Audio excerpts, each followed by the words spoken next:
Greetings and salutations. I hope everybody's doing wonderful this evening. It might be morning for some, but for me, it is evening. And of course, let's talk about Bryan Kohberger. What's in his sealed affidavit? Hey, how's it going, Nandoris Manbun? So this might get a little disgusting tonight, so just be aware. No promises though.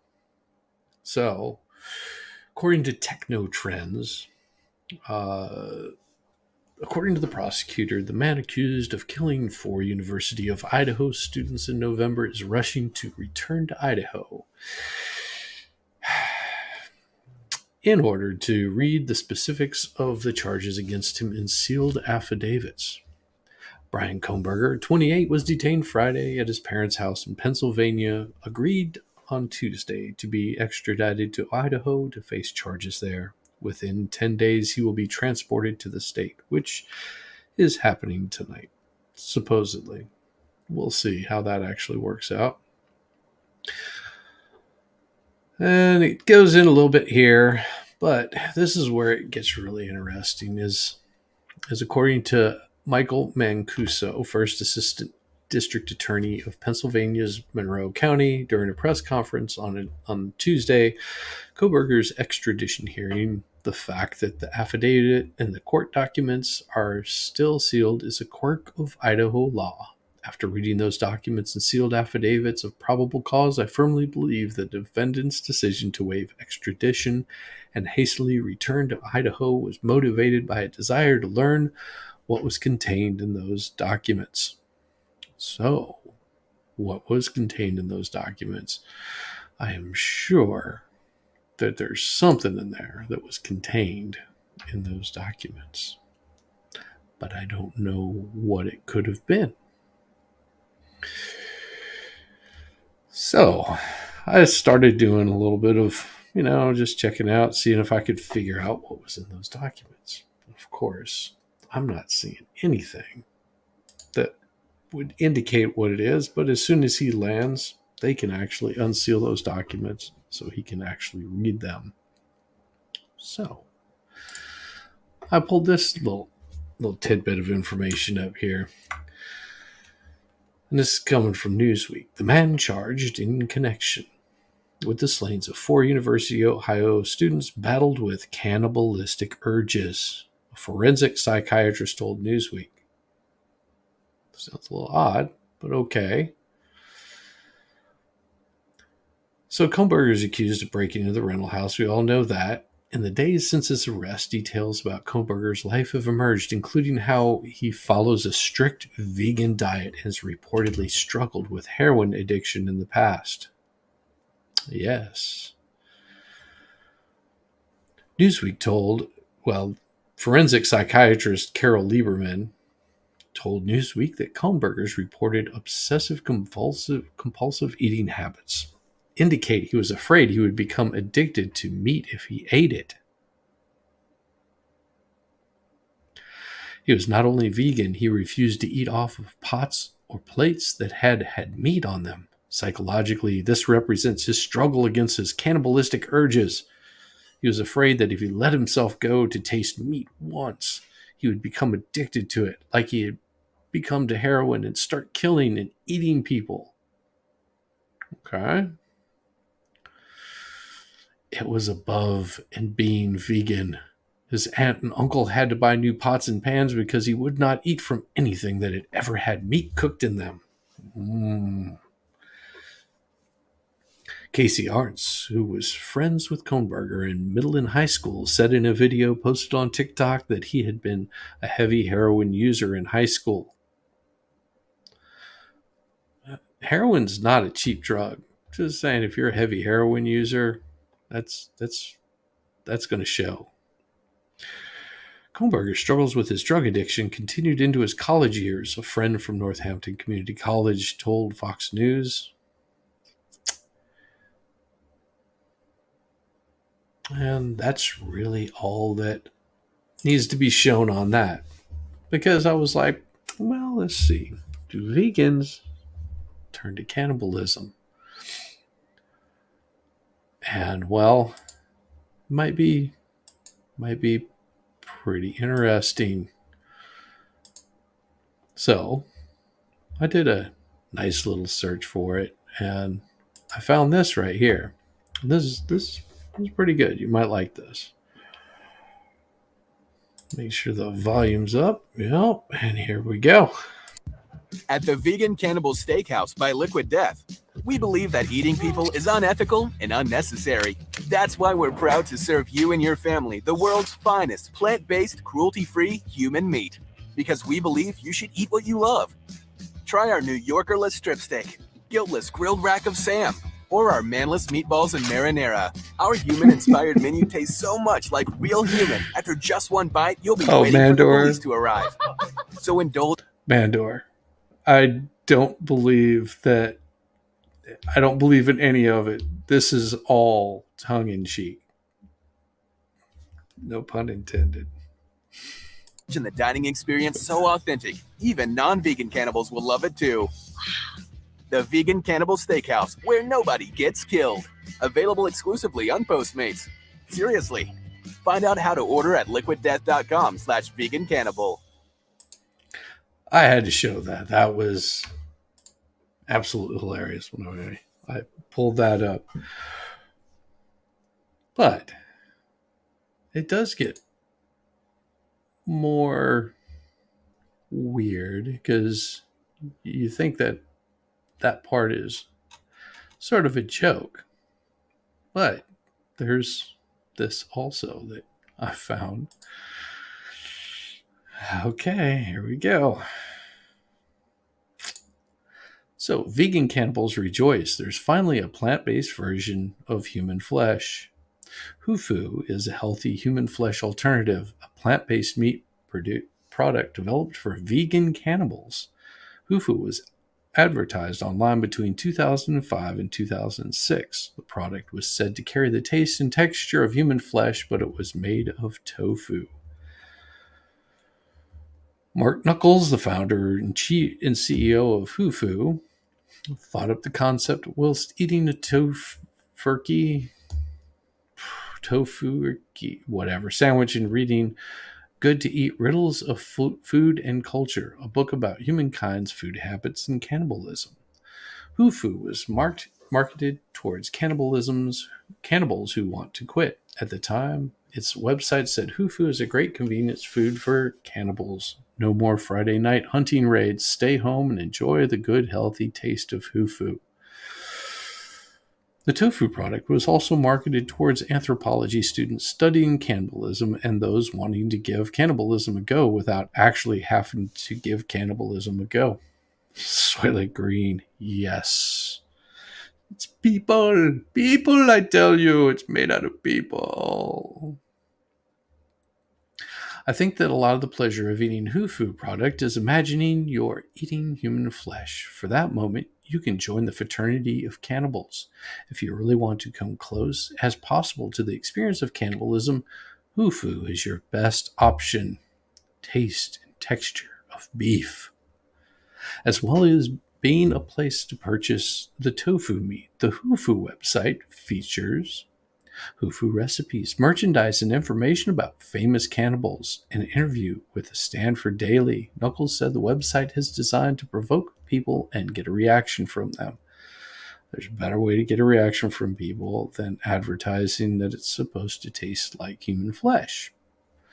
Like you could actually just serve them human flesh.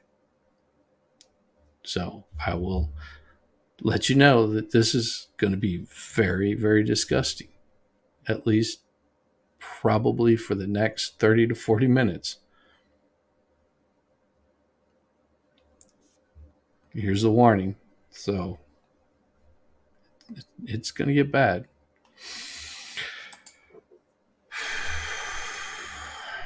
Here we go. This guy served his friends tacos made from his own amputated leg. I told you it's going to get gross. If you could taste human flesh in an ethical way, would you? It's the kind of question you ask after watching Silence of the Lambs, like completely stoned. No matter how you respond, you never expect anyone to hold you to your answer. But in a recent Reddit post, this user, incredibly shiny shark, that's funny, shared the story of a motorcycle crash that put him face to face with the macabre hypothetical. When a car hit his bike and sent him careening into a nearby forest. His foot was shattered to the point he would never walk on it again. When the doctor asked him if he wanted to amputate, this one question was, "Can I keep it?" The doctor said yes. So this isn't really making me feel good. Doctors on Sunday, July 10th in 2016. 3 weeks after the accident, Shiny, who prefers to remain anonymous, I wonder why, invited 10 of his most open minded friends to a special brunch. Because you don't really want to have it for breakfast, lunch, or dinner. Brunch sounds like a perfect place to eat a limb. They ate apple strudel, quiche, puff pastries, fruit tarts, and chocolate cake. They drank gin lemonade, punches, and mimosas, and then the main course came out: fajita tacos made from Shiny's severed human limb. The United States doesn't have a federal law banning cannibalism. Idaho is the only state in which the simple act of eating human flesh can land you in prison. So think about that. Idaho, the only place eating human flesh can land you in prison. And didn't he do some stabbing? Supposedly. Maybe on that affidavit they found that he was taking a couple of nibbles. You had your gallbladder taken out and asked to keep it, and they said no. Yeah, usually. That's why I don't really believe this story about the human serving his friends his amputated leg. Generally, I mean, I'm not a doctor, but it doesn't seem like they would allow you to keep that. But you know, it makes for a good disgusting story. I mean, I could cut up some meat and tell everybody that it was my amputated leg. If I had an amputated leg, who's going to know the difference? They might say that it tastes like me. We continue on with this.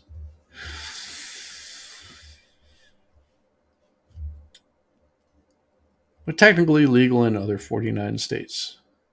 Oh, that would have made a good Halloween decoration. Just preserving that gallbladder right in a little jar. Just boop. That's my gallbladder.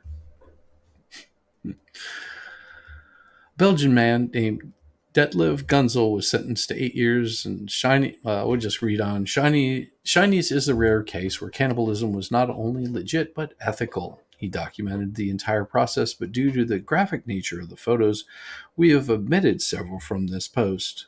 You can see the full set here. Well, I won't be going there because I don't want to get deleted from YouTube.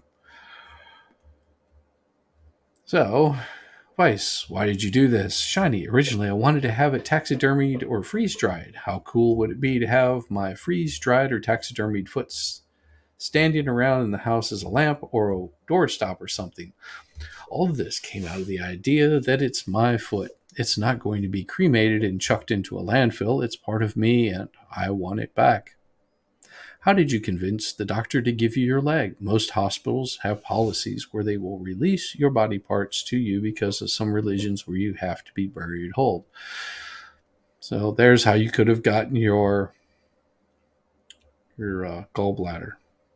So I just signed the paperwork. My mom, who was helping me get back on my foot,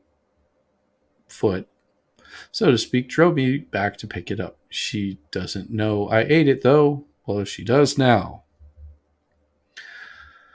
I went inside, and the hospital gave me my foot in a red plastic bio waste bag. I brought it to the car and immediately put it in a cooler. Yeah, I don't buy this for a second. So there's supposedly the amputated leg. Now, yeah, well, I don't know. I mean, I think there's certain religions like that, but in that exact moment, are you going to be thinking about that, or just thinking about how horrible it is that you've damaged something? I was actually in drug rehab with a guy that had lost three of his toes. So he had the big toe and he had little toe. We called him Tommy Two Toes. Joke not. He had also shattered his. It was left. Yeah, it was his left arm. Shattered his left arm and took off the toes on his left foot. Um, he was he was riding a motorcycle, and the only thing that kept him from losing his entire foot was that he was wearing tennis shoes. Because normally, if he was wearing steel-toed boots, the speed at which he hit the telephone pole with would have probably taken off the whole middle part of his foot. So he ended up lucky, but drugs will do that to you. Pooh, rough stuff. So let's see. So he had four friends with him at the time. It was all surreal. We picked it up and were playing with it. It didn't seem like it was a foot. It just seemed like an object, not a piece of a person. There was no emotional connection. I could think, yep, that's my right foot there, but there wasn't some deep part of me that felt weirded out by it. That was the weirdest part, was that it wasn't weird. So before he cast it, he quickly took a knife from his kitchen and cut a chunk off the top of his shin. The skin was already kind of off from the surgery, leaving a big chunk of muscle exposed. I just took the muscle. I put it in a plastic bag and put it in my freezer. Okay. Yeah, it gets weirder. How did you convince 10 friends to eat the foot with you? I invited 11 people. I said something like, remember how we always talked about how if we ever had the chance to ethically eat human meat, would you do it? Well, I'm calling you out on that. We doing this or what? 10 said yes. I guess we're a weird group. There were several different friend groups involved. I approached one group with the idea and they were like, totally, because how often are you going to get this chance? One friend said she'd ask her boyfriend, a chef, and he would do the cooking. Perfect. I don't know. I don't trust a Waffle House chef cooking up, my limb. Just saying. You get the Waffle House guy over there, and he'll burn the meat, or you know, put onions in it or something like that. I don't think I would trust a Waffle House chef to do it. I digress. I told the chef my idea, and after thinking about it, smothered and covered. Well, it's smothered, covered, chunked, and topped. If you must do it that way. The only reason I say that is because I cooked at a Waffle House for probably about 2 years. That was in my much younger days. And yes, I can cook short order stuff. I learned a cool trick, especially during the busy times. You basically cook a whole bunch of stuff that people would normally eat, set it up on the counter, big stacks, and then go order up and watch them try to figure out what was done. It's quite comical to watch if you ever get a chance. Go in on a Sunday morning when it's really busy. It's a blast.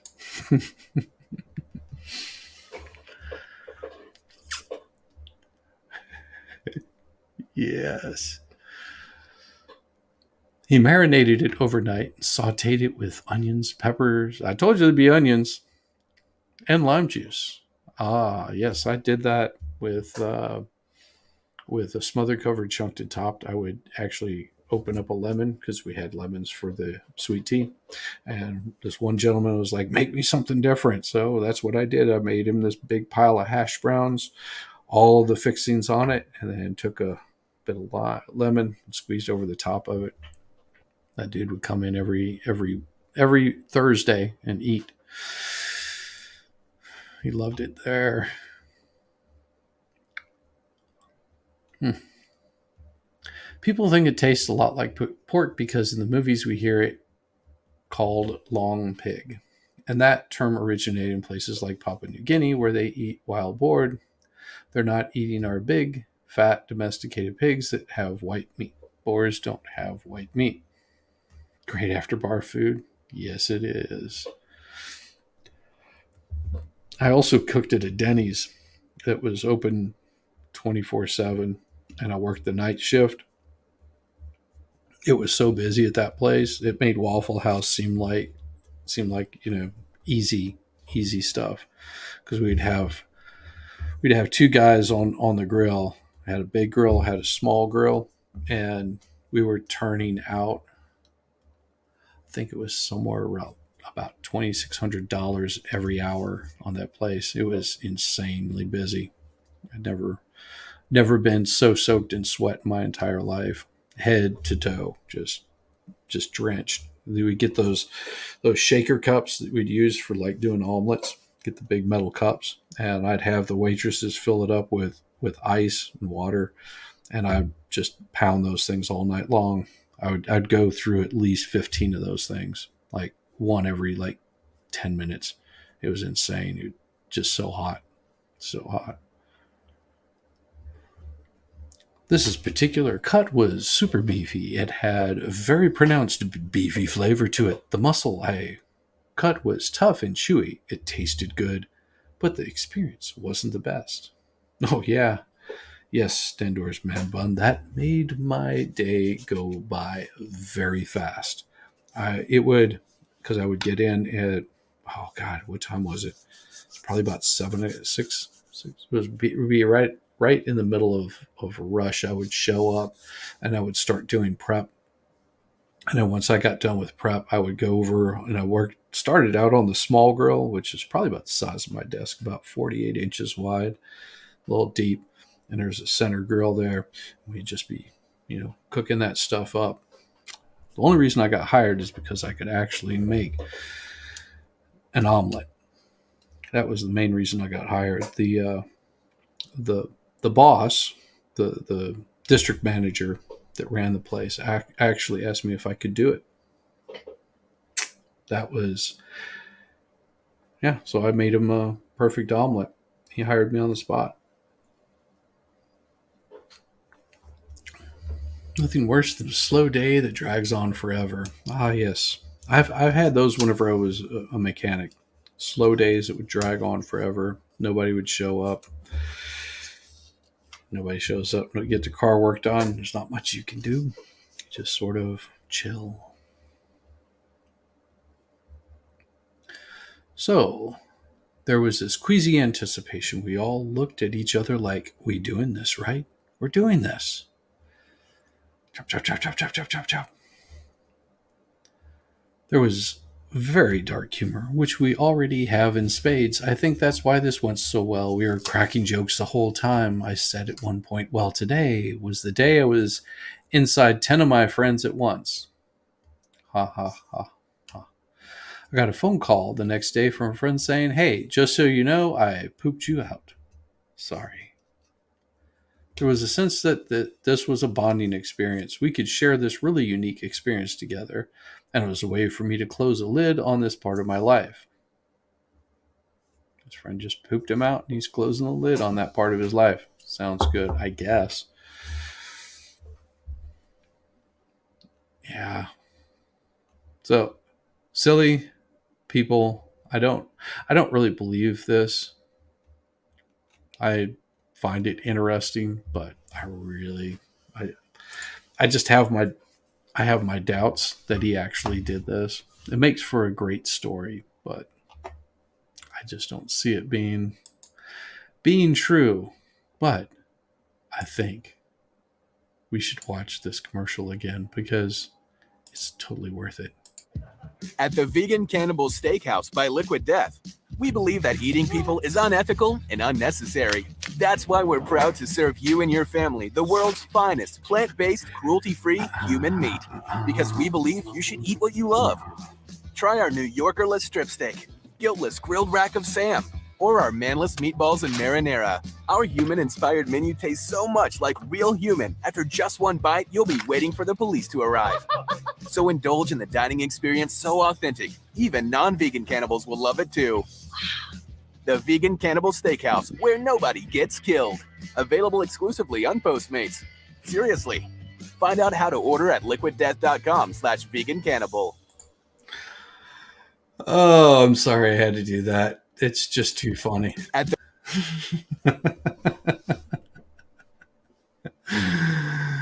Oh, I'm so bad. I couldn't help it.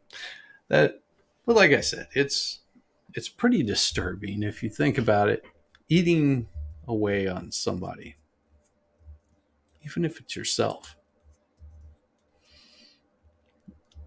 I would not want to be in that position at all. So I guess the whole world and mostly Twitter blew up today over this. I guess they finally released the video cam footage of this stop. So let me pull that up, and everybody was going a little bit funky on it about the. Oh, there we go. Share that. There it is. So this is what they were sharing. We'll see if we can zoom in on it there, and yeah, interesting. There we go. Hello. How you doing? How y'all doing today? Good, good. Take a look at your driver's license real quick if I could. See, he's right up on that van, man. He was right up on the back end of that van. Pulled you over for tailgating. Which is absolutely like a bullshit reason to pull somebody over. I mean, it is. Is this your car? Okay. I mean, you got to really be right up on them for that to happen. Cool. Where are you headed? Well, we're coming from WSU, and we're standing early. What's WSU? Yeah, I go to the university basically. That is SWAT team and everything. So we're okay. I'm having a hard time hearing you because of the traffic. So you're coming from Washington State University, and you're going where? Oh. We're going to be going to Pennsylvania. Oh, okay. Yeah. So we're slightly punchy because we're driving for hours. Hours, days. Hours to drive. I mean, does that look like a man that took a nibble? Does it? Could it be? I mean, I know a lot of people say he looks like Meme Copium, but I think that Meme Copium has a little bit of a stronger jaw down here. So, Well, almost. also this guy looks sickly too. You know, just saying, looks like not enough sunlight or vitamin D deficiency or something. Okay. And what did you say about some SWAT team thing? Or Yeah, there was a mass shooting and everything. Where?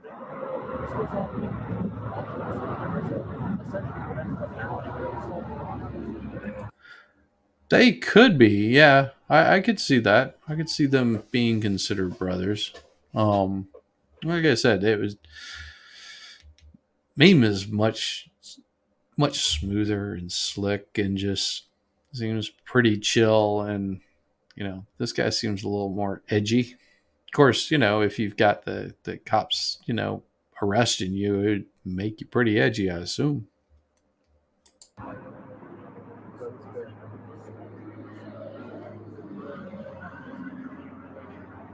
Interesting. Well, it's horrifying because he told the universe. Mm-hmm. So y'all work at the university there? I actually do go there. Oh. PhD. Okay.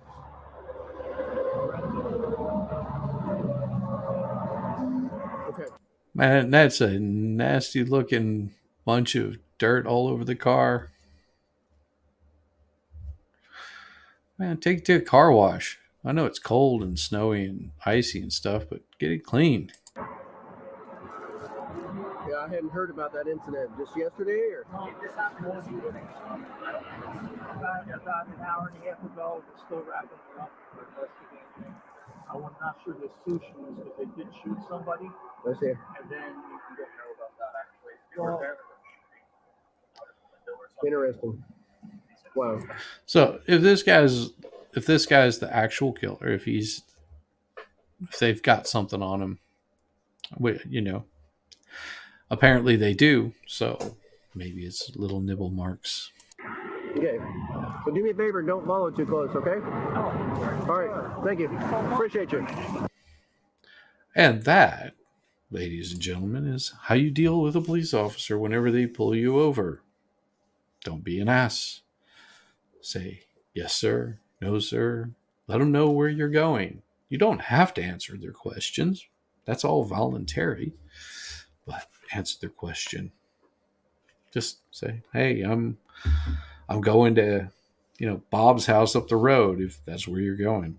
Usually, unless you're doing something illegal, check out the Crime Time on YouTube. Some interesting deep dive. Yeah. I've seen some of what Meme has talked about on that. I've also, Brian's a little creepy. If that's actually him, no guarantee that it is. Maybe it is the actual killer. Maybe it's not him. Maybe it's somebody else. Maybe it's somebody pretending to be him, setting him up. I don't know. I could come up with conspiracy theories all day long. Isn't that what half of these internet sleuths were doing anyway? I think the only one that I could enjoy out of watching the whole time was Meme Copium. That really, because he didn't try to come up with any persons of interest. He wasn't trying to solve the case. He was just stating where things were and where they happened.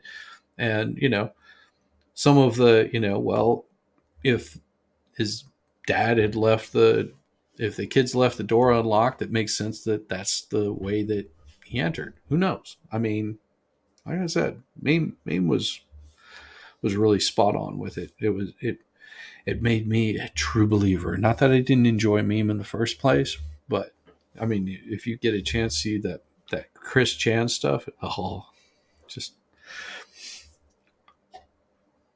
let's put it this way. I could never drink Fanta before, and it just makes me ever more not want to drink it again. Never more. No. So, pardon me. Oh, is it? That's whenever you discovered Meme? I'm trying to think whenever I first had run into Meme. It was, God bless. It might have been the Chris Chan stuff also. Yeah. I think that's whenever I think he might have been on with Legal Vices or Max Mira. It was something like that I just, it was random, and I was like, oh, this guy sounds pretty interesting. No, it would have been with some of because they brought him on because he wasn't showing his face at the time. He just had the little facial thing. Let me see if mine will do it. Hold on just a second. See, like this, the avatar. That's what I was trying to do. Yeah, he had the avatar. Yeah, he was doing Chris Chan at the time, and it might have been Ricada that he was on, or he was on with a group, with Ricada, Legal Vices, legal mindset. It was something like that, and I was like, oh, this guy's grifting. I'll check him out. And he was doing the Chris Chan stuff, and it was like, oh, and because that's whenever I'm up in that time of the morning, it was like perfect time for him to do his streams, because I'm up, but I'm not quite awake, and I've got a bunch of stuff that I'm setting up on computer, work wise, and most of the time I'll get up and I'll drop in my headphones and go for a run. And so it was just, perfect timing for me. I enjoy Meme Copium. I'd love to have him on here or jump on his stream sometime. It would be an absolute blast, just because he's so much fun. And if you've seen any of the photo work that he's done, it's really amazing. He does really good photo work. Really good photo work. Yeah, absolutely. Well, I'm going to cut it short tonight because I've got a bunch of work that I've got to do tomorrow. I'll probably be on memes, feed tomorrow. You've seen the Japan tours? Yes, those are really cool. But I do have to head out tonight, and I'll probably be catching up on a little bit of stuff. Hey, thank you very much, Nandor's Man Bun, and you have a wonderful night also. So I'll probably jump into a couple other streams and shit post like I do, because it's so much fun. They're an absolute blast. And I thank you for joining me tonight, and I will see you on the other side. Peace.